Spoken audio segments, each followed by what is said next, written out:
Page 1, Chapter 1, A Letter to God by G. L. Fuentes. Before you read, they say faith can move mountains. But what should we put our faith in? This is the question this story delicately poses. Lencho is a farmer who writes a letter to God when his crops are ruined, asking for 100 pesos. Does Lencho's letter reach God? Does God send him the money? Think what your answers to these questions would be and guess how the story continues before you begin to read it. Activity Number 1. One of the cheapest ways to send money to someone is through the post office. Have you ever sent or received money in this way? Here is what you have to do. As you read the instructions, discuss with your teacher in class the meanings of these words: counter, counter clerk, appropriate, acknowledgement, counterfoil, record. Consult a dictionary if necessary. Are there words corresponding to these English words in your languages? Inside the post office, go to the counter marked Money Order. Buy a money order form or MO form by paying 50 paise to the person behind the counter. Fill in the appropriate boxes in the form, preferably in block letters. Pay the counter clerk the amount of money to be sent along with the charges. Take back the MO acknowledgement counterfoil for your record. Page 2. Fill out the money order form given here using the clues that follow the form. There is a specimen form printed out on this book. It is superscribed as Department of Posts, India, Money Order. And following this, there is a space where you have to write the amount. Pay rupees so and so. And there is a quadrangular box where you have to fill in the amount of rupees in digits. Then comes the space which is meant for writing the address of the person to whom this money order is sent. It follows the word to so and his full address. Then there are certain boxes given which are to be filled in with the postal index number, that is the PIN. Then comes the date on which the money order is being sent. And then comes the space where the sender has to put his or her signature.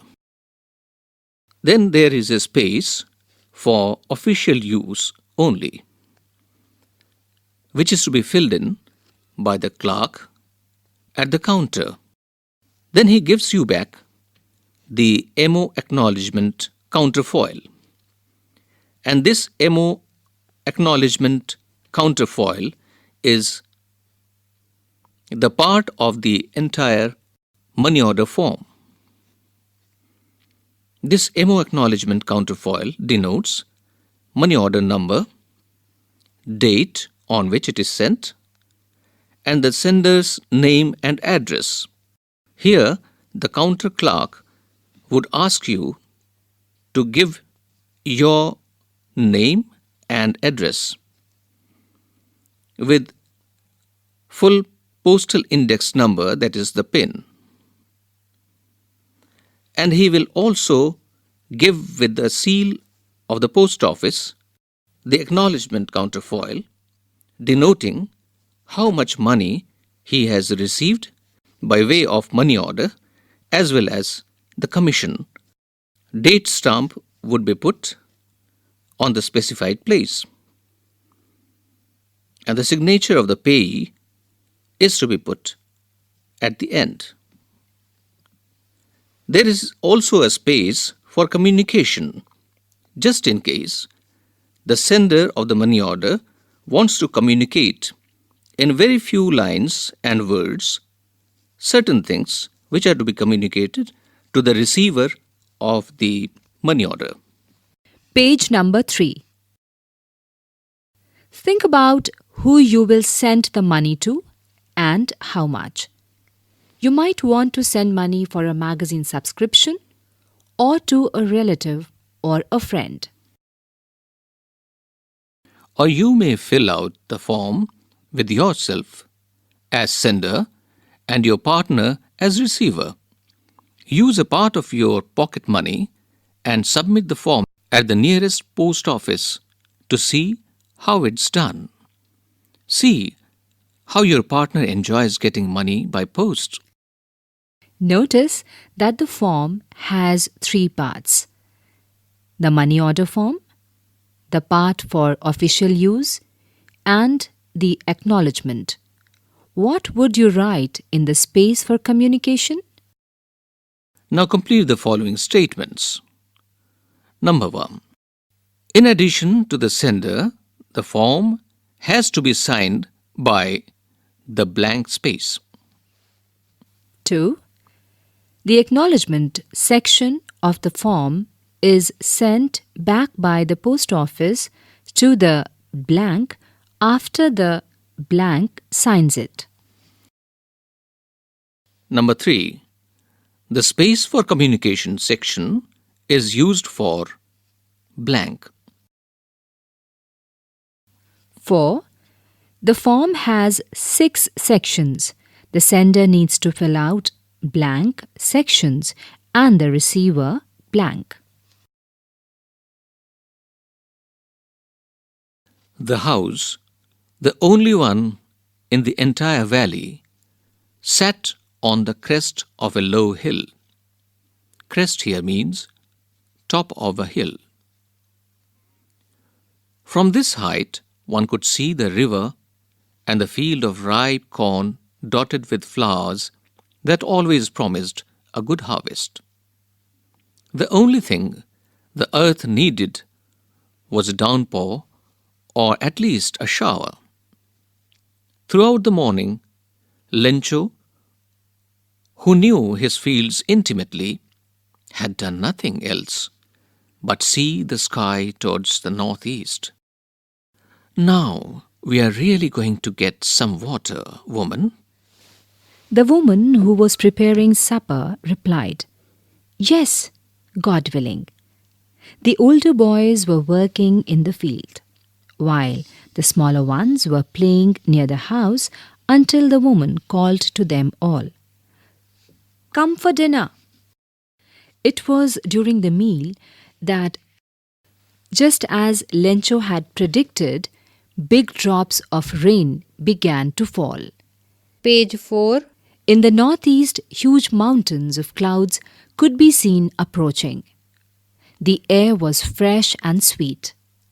The man went out for no other reason than to have the pleasure of feeling the rain on his body. And when he returned, he exclaimed, "These aren't raindrops falling from the sky. They are new coins. The big drops are 10-cent pieces and the little ones are 5s. With a satisfied expression, he regarded the field of ripe corn with its flowers draped in a curtain of rain. Draped here means covered with cloth. But suddenly, a strong wind began to blow, and along with the rain, very large hailstones began to fall. These truly did resemble new silver coins. The boys, exposing themselves to the rain, ran out to collect the frozen pearls. "It's really getting bad now," exclaimed the man. "I hope it passes quickly." It did not pass quickly. For an hour, the hail rained on the house, the garden, the hillside, the cornfield, on the whole valley. The field was white as if covered with salt. Not a leaf remained on the trees. The corn was totally destroyed. The flowers were gone from the plants. Lencho's soul was filled with sadness. When the storm had passed, he stood in the middle of the field and said to his sons, "A plague of locusts would have left more than this. The hail has left nothing. This year we will have no corn." Here, locusts means insects which fly in big swarms or groups and destroy crops. So I'll read out the sentence once again. When the storm had passed, he stood in the middle of the field and said to his sons, "A plague of locusts would have left more than this. The hail has left nothing. This year we will have no corn." Page 5. That night was a sorrowful one. All our work for nothing. There is no one who can help us. We will all go hungry this year. Now, oral comprehension check. Number 1. What did Lencho hope for?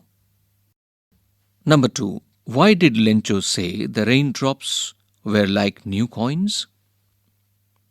Number 3. How did the rain change? What happened to Lencho's fields? Number 4. What were Lencho's feelings when the hail stopped? Now again the lesson. But in the hearts of all who lived in that solitary house in the middle of the valley, there was a single hope: help from God. Don't be so upset, even though this seems like a total loss. Remember, no one dies of hunger. That's what they say. No one dies of hunger. All through the night, Lencho thought only of his one hope, the help of God, whose eyes, as he had been instructed, see everything, even what is deep in one's conscience. Lencho was an ox of a man, working like an animal in the fields, but still he knew how to write. Here, conscience means an inner sense of right and wrong. The following Sunday, at daybreak, he began to write a letter which he himself would carry to town and place in the mail. It was nothing less than a letter to God. "God," he wrote, "if you don't help me, my family and I will go hungry this year. I need 100 pesos in order to sow my field again and to live until the crop comes, because the hailstorm." Here, peso means currency of several Latin American countries. He wrote to God on the envelope, put the letter inside, and still troubled, went to town. At the post office, he placed a stamp on the letter and dropped it into the mailbox. One of the employees, who was a postman and also helped at the post office, went to his boss, laughing heartily, and showed him the letter to God. Never in his career as a postman had he known that address. The postmaster, a fat, amiable here means friendly and pleasant. The postmaster, a fat, amiable fellow, also broke out laughing. Page 6. But almost immediately He turned serious and, tapping the letter on his desk, commented, "What faith! I wish I had the faith of the man who wrote this letter," starting up a correspondence with God. So, in order not to shake the writer's faith in God, the postmaster came up with an idea: answer the letter. But when he opened it, it was evident that to answer it, he needed something more than goodwill, ink, and paper. But he stuck to his resolution. He asked for money from his employees. He himself gave part of his salary, and several friends of his were obliged to give something for an act of charity. It was impossible for him to gather together the 100 pesos, so he was able to send the farmer only a little more than half. He put the money in an envelope addressed to Lencho, and with it a letter containing only a single word as a signature: God. Now, oral comprehension check. Number 1. Who or what did Lencho have faith in? What did he do? Number 2. Who read the letter?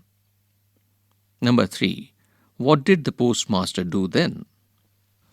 Now further the lesson.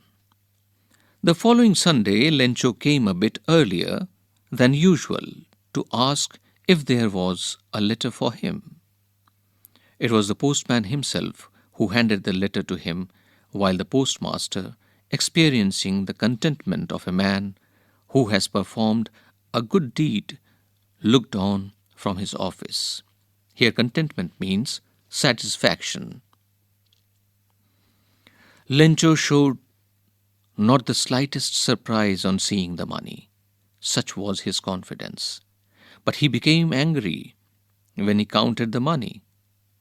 God could not have made a mistake, nor could he have denied Lencho what he had requested. Immediately, Lencho went up to the window to ask for paper and ink. On the public writing table, he started to write, with much wrinkling on his brow, caused by the effort he had to make to express his ideas. When he finished, he went to the window to buy a stamp, which he licked and then affixed to the envelope with a blow of his fist. Page 7. The moment the letter fell into the mailbox, the postmaster went to open it. It said, "God, of the money that I asked for, only 70 pesos reached to me. Send me the rest, since I need it very much. But don't send it to me through the mail, because the post office employees are a bunch of crooks." Lencho. Now the oral comprehension check. Number 1. Was Lencho surprised to find a letter for him with money in it? Number 2. What made him angry? Thinking about the text. Number 1. Who does Lencho have complete faith in? Which sentences in the story tell you this? Number 2. Why does the postmaster send money to Lencho? Why does he sign the letter God? Number 3. Did Lencho try to find out who had sent the money to him? Why or why not? Number 4. Who does Lencho think has taken the rest of the money? What is the irony in the situation? Remember that the irony of a situation is an unexpected aspect of it. An ironic situation is strange or amusing because it is the opposite of what is expected. Page 8. Number 5. Are there people like Lencho in the real world? What kind of a person would you say he is?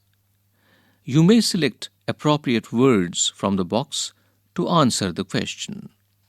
The words are greedy, naive, stupid, ungrateful, selfish, comical, unquestioning.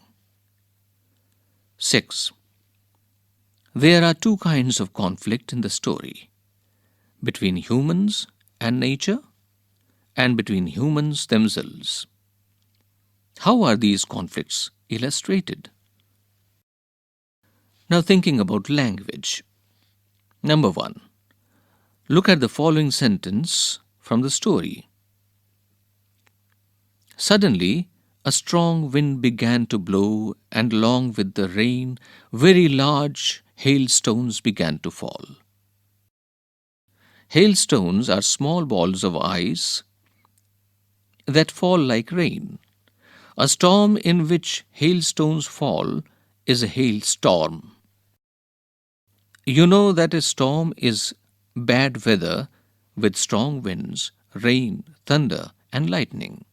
There are different names in different parts of the world for storms, depending on their nature. Can you match the names in the box with their descriptions below and fill in the blanks? You may use a dictionary to help you.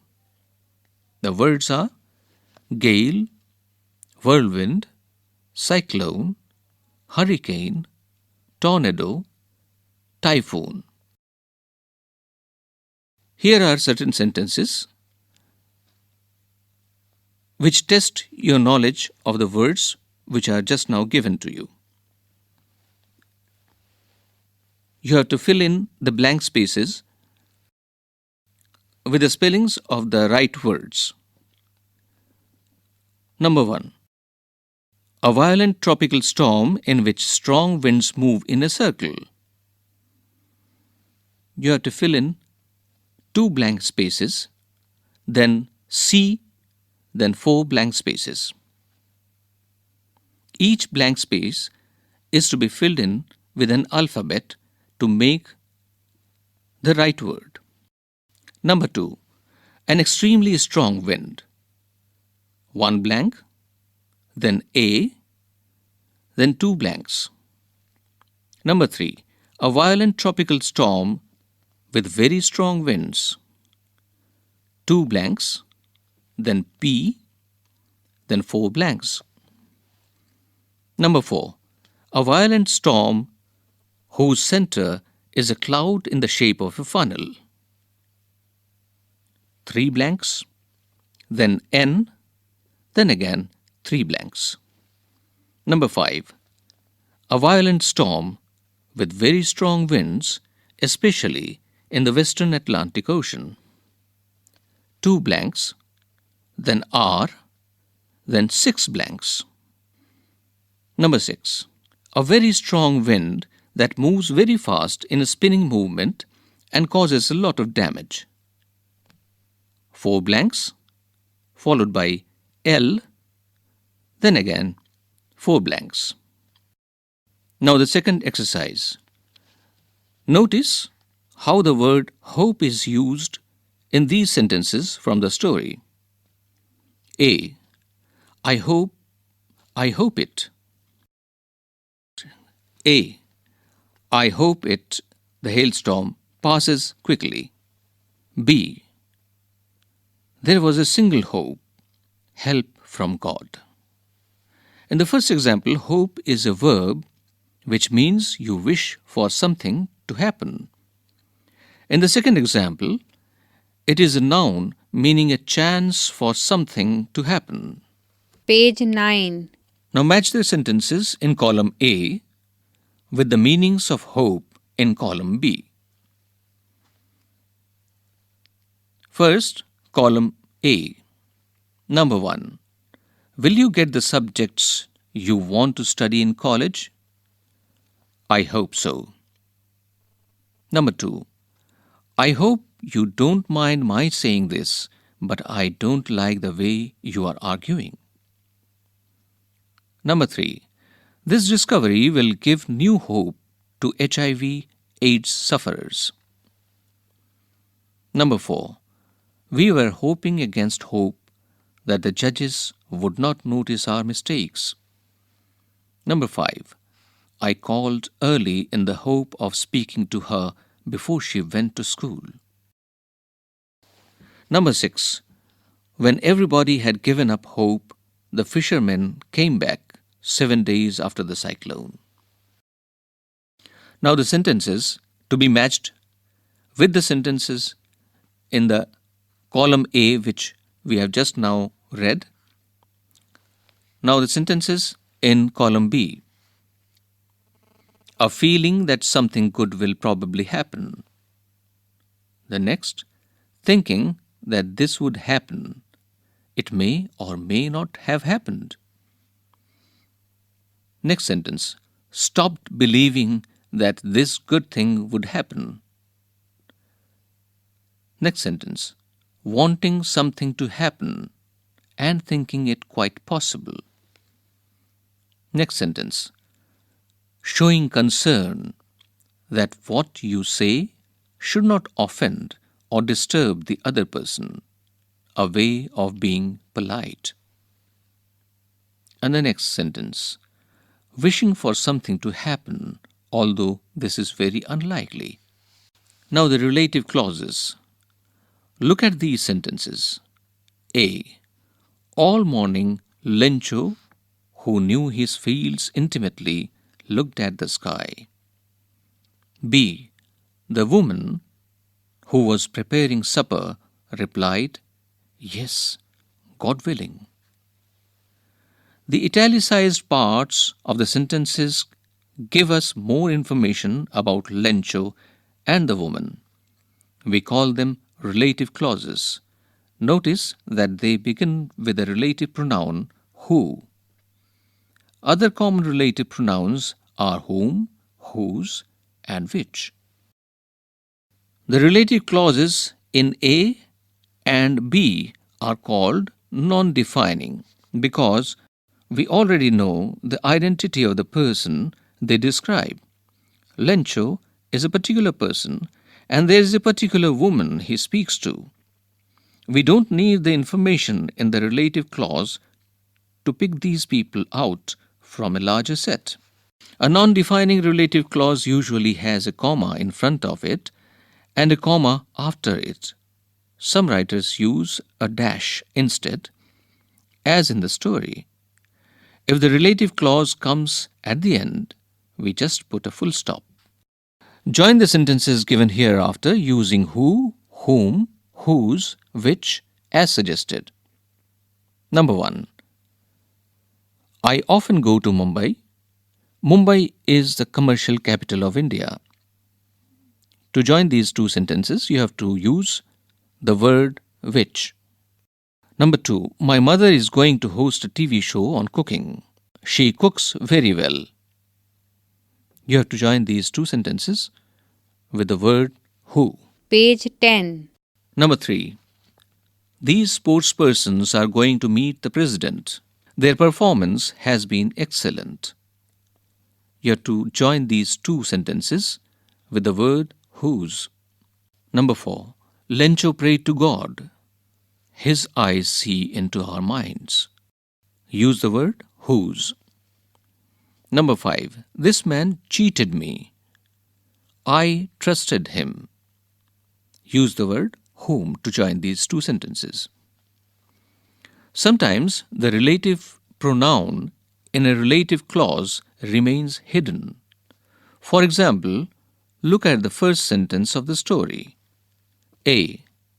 The house, the only one in the entire valley, sat on the crest of a low hill. We can rewrite this sentence as B. The house, which was the only one in the entire valley, sat on the crest of a low hill. In A, the relative pronoun which and the verb was are not present. Number 4. Using negatives for emphasis.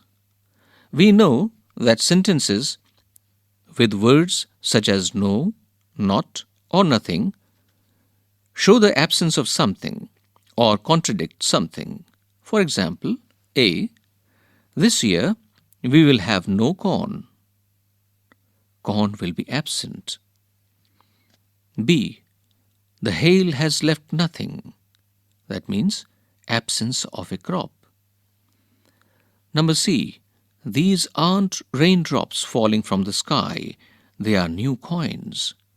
This contradicts the common idea of what the drops of water falling from the sky are. But sometimes negative words are used just to emphasize an idea. Look at these sentences from the story. D. Lencho had done nothing else but see the sky towards the northeast. That means he had done only this. E. The man went out for no other reason than to have the pleasure of feeling the rain on his body. That means he had only this reason. F. Lencho showed not the slightest surprise on seeing the money. That means he showed no surprise at all. Now look back at example C. Notice that the contradiction in fact serves to emphasize the value or usefulness of the rain to the farmer. Find sentences in the story with negative words which express the following ideas emphatically. Number 1. The trees lost all their leaves. Number 2. The letter was addressed to God Himself. Number 3. The postman saw this address for the first time in his career. Page 11. 5. Metaphors. The word metaphor comes from a Greek word meaning transfer. Metaphors compare two things or ideas. A quality or feature of one thing is transferred to another thing. Some common metaphors are the leg of the table. The leg supports our body, so the object that supports a table is described as a leg. Next point, the heart of the city. The heart is an important organ in the center of our body, so this word is used to describe the central area of a city. In pairs, find metaphors from the story to complete the table given hereafter. Try to say what qualities are being compared. One has been done for you. Object is cloud. Metaphor, huge mountains of clouds. Quality or feature compared is the mass or hugeness of mountains. Now some more objects. You have to give the metaphor and also the quality or feature compared. The words are raindrops, hailstones, locusts. And there is a metaphor, an ox of a man. You have to give the object and also the quality or feature as compared. And there is a quality or feature compared also given. An epidemic, a disease that spreads very rapidly and leaves many people dead. Now from this quality or feature compared, you have to give the metaphor as well as the object. Now a test for speaking. Have you ever been in great difficulty and felt that only a miracle could help you? How was your problem solved? Speak about this in class with your teacher. Page 12. Now for the listening practice. Listen to the letter given hereafter in this lesson, read out by your teacher on the audio CD. As you listen, fill in the table given hereafter. The writer apologizes, says sorry because the blank space. The writer has sent this to the reader, blank space. The writer sent it in the month of blank space. The reason for not writing earlier, blank space. Sarah goes to blank space. Who is writing to whom? Blank space for your answer. Where and when were they last together? Another blank space for your answer. In this lesson, what we have done. Point 1. Introduced students to the story that they are going to read. Point number 2. Related a thought-provoking story about the nature of belief. Point number 3. Helped students through an interesting activity to understand something that happens in the story, how to send money using a money order. Point number 4. Guided them through the reading activity by providing periodic comprehension checks as they read and checked for holistic understanding at the end of the reading activity. Number 5. Provided interesting exercises to strengthen students' grasp of the specific vocabulary found in the story and also introduced them to related vocabulary. Number 6. Explained specific areas of grammar, non-defining relative clauses, and the use of negatives for emphasis, providing illustrations from the text and exercises for practice. Next point. Explained what metaphors are and helped students identify metaphors in the text by providing clues. Next point. Provided a context for authentic speaking. Next point. Provided an interesting listening activity. Given here is the passage for listening activity. Page 13.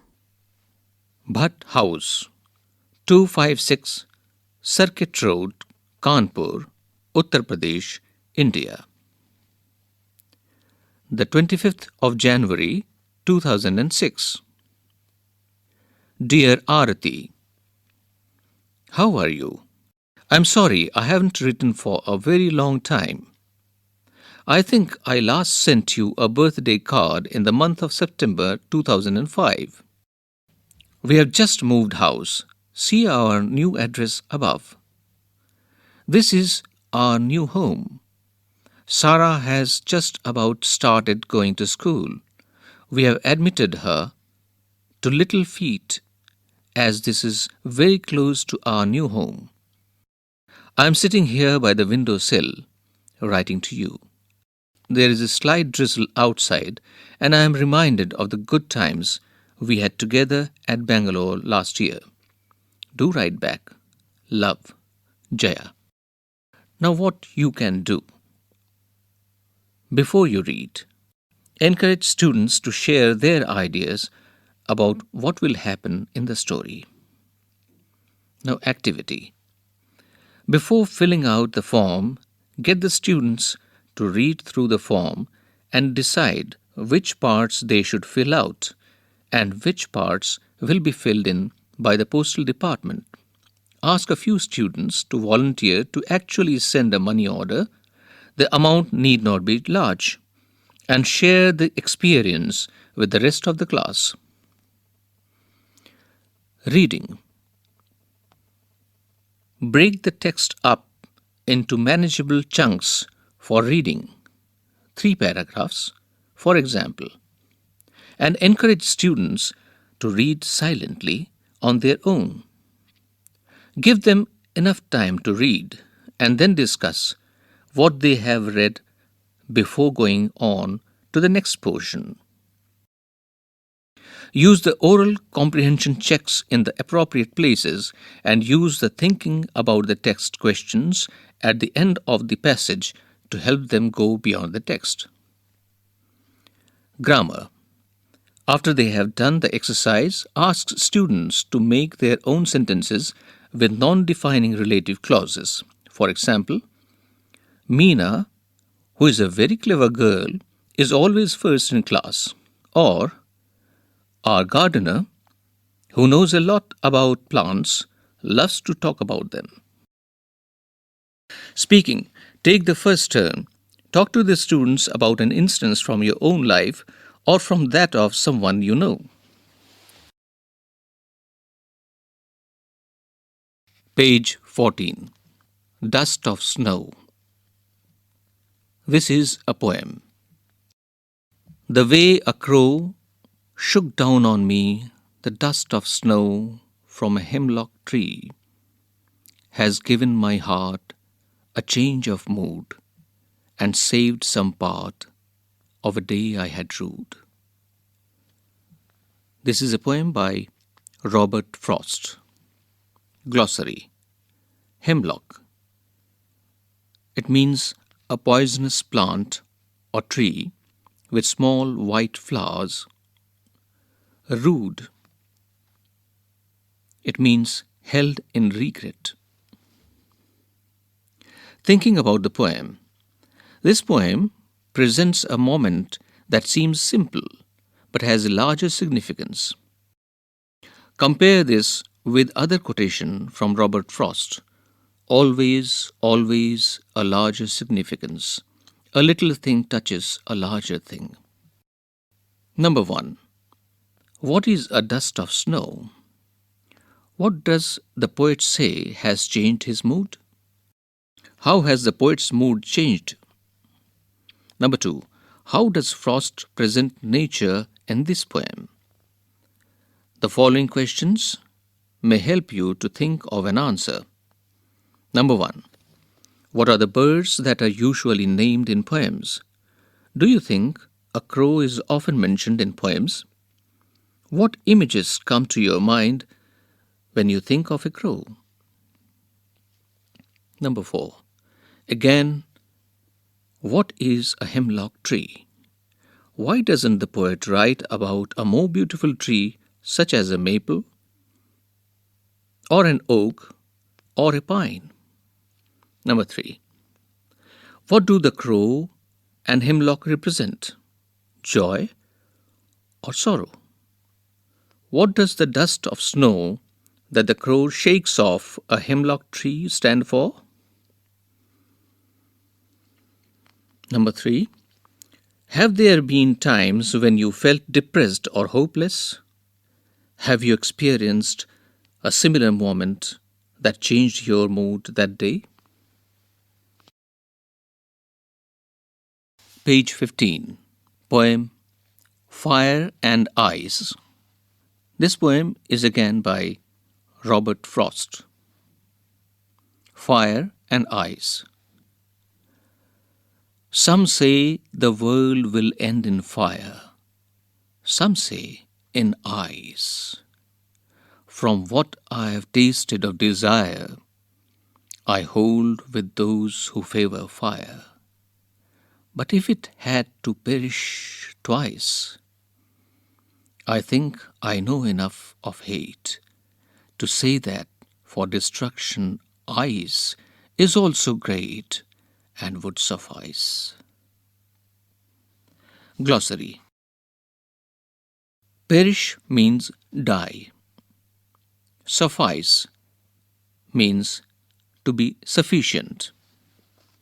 Thinking about the poem. Number 1. There are many ideas about how the world will end. Do you think the world will end someday? Have you ever thought what would happen if the sun got so hot that it burst or grew colder and colder? Number 2. For Frost, what do fire and ice stand for? Here are some ideas. Greed, avarice, cruelty, lust, conflict, fury, intolerance, rigidity, insensitivity, coldness, indifference, or hatred. Number 3. What is the rhyme scheme of the poem? How does it help in bringing out the contrasting ideas in the poem?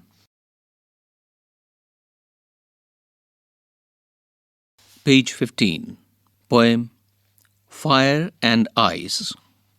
This poem is again by Robert Frost. Fire and Ice.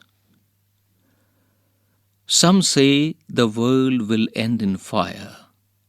Some say in ice. From what I have tasted of desire, I hold with those who favor fire. But if it had to perish twice, I think I know enough of hate to say that for destruction ice is also great and would suffice. Glossary. Perish means die.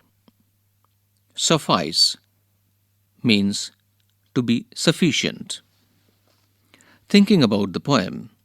Number 1. There are many ideas about how the world will end. Do you think the world will end someday?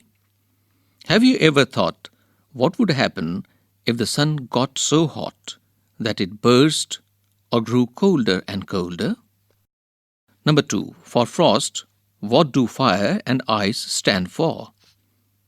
Here are some ideas: greed, avarice, cruelty, lust, conflict, fury, intolerance, rigidity, insensitivity, coldness, indifference, or hatred. Number 3. What is the rhyme scheme of the poem? How does it help in bringing out the contrasting ideas in the poem?